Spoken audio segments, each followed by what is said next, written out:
So here's the Ariens Deluxe 28, and as often is the case, the electric starter broke.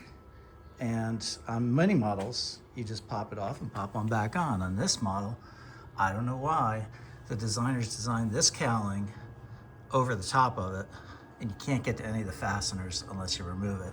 And to remove that, you have to remove this and a whole bunch of other stuff around the other side. So that was a really unfortunate design flaw that they should have seen coming.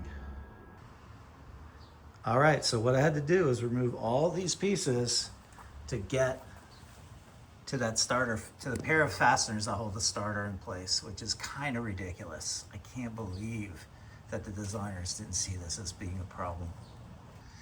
Okay, so I just got this thing out. And what's kind of weird is I don't see any damage on these gears, which I thought was going to be the case. So I wonder if the motor just burnt out, which is kind of bizarre, but you know, interesting. So something that I've heard people write about online, but I never really saw a good enough illustration of what the issue was.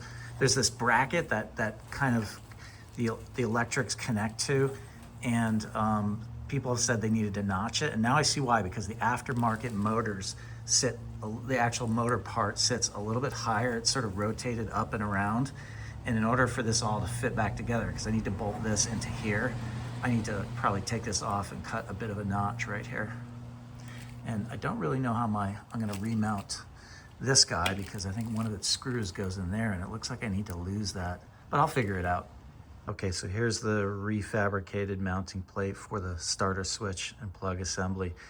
And it is good from far, but far from good. I'll say that.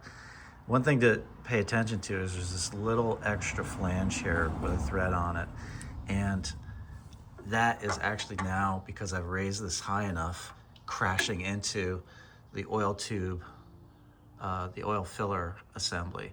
Now, that flange exists because there's a clamp that goes around that tube that looks like this.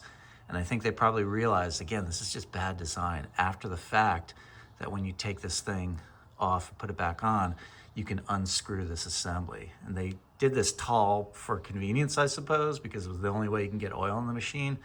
But it's just like lack of foresight led to this, lack of foresight of this thing turning led to this, and a ton of lack of foresight led to all of this. It's just really just an accumulation of terrible design.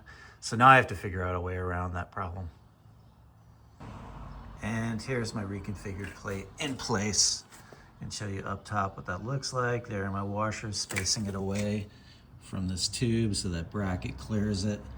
And now I have to figure out how to remake one of these because another design flaw, they made the tube tapered, and I have to slide that bracket up, and this round no longer fits around the tapered tube because it's sliding higher.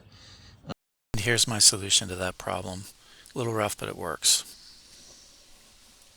Okay, here's another problem. Now when I want to put this guy back on here, I got a problem fitting this back on because you got this bolt doing two jobs. Man, Ariens.